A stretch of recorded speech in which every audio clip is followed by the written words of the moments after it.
لس آنجلس، جایی که توی ذهنت با ساحل، فیلم‌های هالیوودی و سلبریتی‌ها شکل گرفته. اما یه چیزی هست که کمتر کسی بهش توجه کرده. چرا این شهر هر ساله داره آتیش میگیره؟ چرا یه حس ناآرامی تو خیابوناش جریان داره؟ و مهمتر از همه، آیا لس آنجلس واقعا یه شهر رویاییه یا یه کابوس پنهان شده پشت نئون‌های درخشانشه؟ اگه لس آنجلس رو از دور ببینی، یه شهر بی‌نقص به نظر میاد. آسمون آبی، خیابون‌های پرزرق و برق و یه سبک زندگی که هر کسی آرزوشو داره. ولی وقتی نزدیکتر که میشی، یه روی دیگه‌ای از این شهر میبینی. رویی که نه توی فیلم‌ها نشون میدن، نه توی فضای مجازی. قراره امروز بریم سراغ تاریک‌ترین رازهای این شهر و کشف کنیم که چرا خیلی از دانشمندا میگن که فقط اون اتفاق، اون چیزی که آخر ویدیو بهت میگم، همون کافیه تا لس آنجلس رو برای همیشه از روی نقشه محو کنه. آماده ای؟ برو بریم. فکر کنه دنیایی که توش اینترنت وجود نداره. یعنی نمیتونی این ویدیو رو ببینی، نمیتونی سرچ کنی و حتی نمیتونی پیام بدی. ولی جالبه بدونی که اولین پیام اینترنتی تاریخ از همین لس آنجلس فرستاده شد. تو سال 1969 دانشگاه UCLA اولین پیام رو ارسال کرد. یه پیام 2 کلمه‌ای ساده که مسیر دنیا رو برای همیشه تغییر داد. حالا سوال اینجاست، چرا این اتفاق توی لس آنجلس افتاد؟ چرا این اتفاق توی لندن نیفتاد؟ چرا این اتفاق توی نیویورک اتفاق نیفتاد؟ یه دلیل مهمش اینه که این شهر همیشه یه مرکز بزرگ تکنولوژی و نوآوری بوده. اما همون تکنولوژی که دنیا رو جلو برد، یه تهدیدی هم داره. تهدیدی که بعداً خودت میفهمی. حالا این نکته عجیب‌تر، اقتصاد لس آنجلس از خیلی از کشورها بزرگتره. در واقع این شهر اقتصادش از کشورهای مثل اسپانیا و مکزیک قوی‌تره. یعنی تصورشو بکن از اقتصاد یک شهر از یک کشور کامل قدرتمندتر باشه. خیلی جالبه نه؟ ولی این همه ثروت و پول یه روی دیگه‌ای هم داره. چون وقتی یه شهر اینقدر بزرگ و ثروتمنده، خب طبیعیه دیگه مشکلاتش هم چند برابر میشه.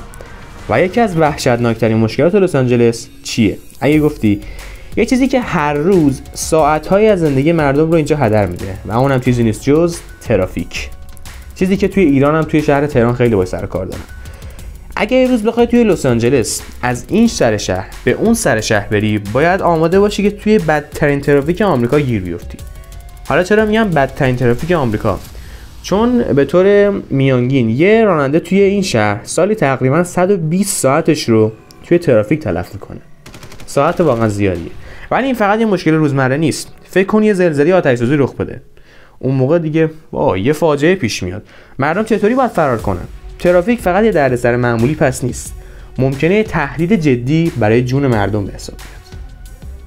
اگه تا اینجای ویدیو رو دوست داشتی، ممنون میشم لایکش کنی. حالا یه چیز عجیب‌تر. لس آنجلس شهر میلیاردی و لوکسه. ولی توی خیابون‌هاش هزاران نفر بی خانمان زندگی میکنن.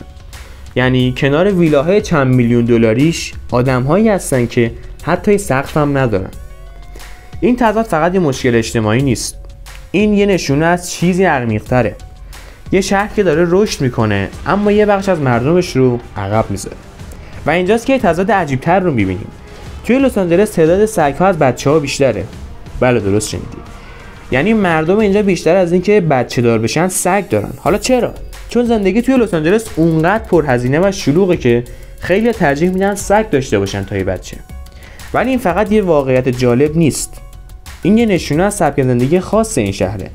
یه سبک زندگی که باعث شده اینجا هیچ وقت نخوابه. اگه فکر میکنی که اکثر فیلم‌ها توی نیویورک یا پاریس ساخته میشن، باید بگم که سخت در اشتباهی.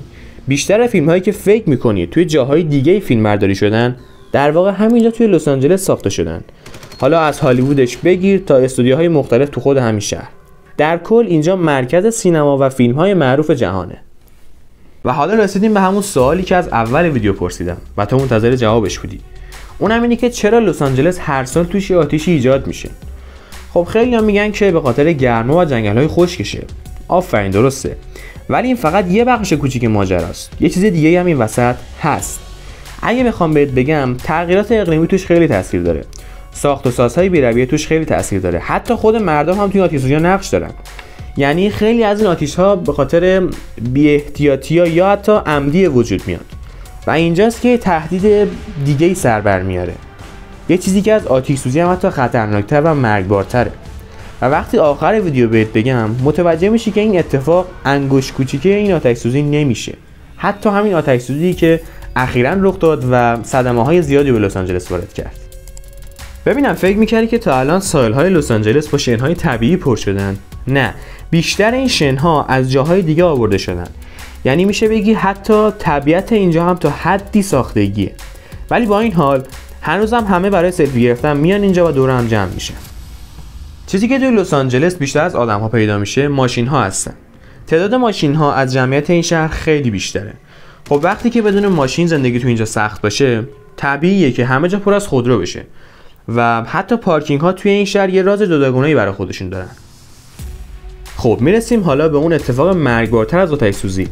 ولی قبلش بهم بگو تا اینجا لس آنجلس واقعا یه شهر رویایی برات یا یه کابوس پنهان شده است؟ من که هنوز دوستش دارم. تو هم اگه دوست داشتی نظرتو بهم بگو. خب اگه بخوام بهت بگم اون اتفاقی که مرگبارتر از آتش سوزی چیه، بهتره بگم فکر کن که روی بمب ساعتی داری در واقع زندگی می‌کنی. یه چیزی که هر لحظه ممکنه شهر رو بوم نابود کنه. و این چیز نیست جز همون گسل سن آندریاس. این گسل درست زیر لس آنجلس قرار داره و هر لحظه ممکنه یه زلزله مهیب رخ بده. حالا فکر کن آتش سوزی‌های هر ساله، ترافیک فلج کننده، یه زلزله ناگهانی، چی میشه؟ خیلی از دانشمندان میگن که فقط یه زلزله بزرگ کافیه تا لس آنجلس رو به طور کامل از روی نقشه محو کنه.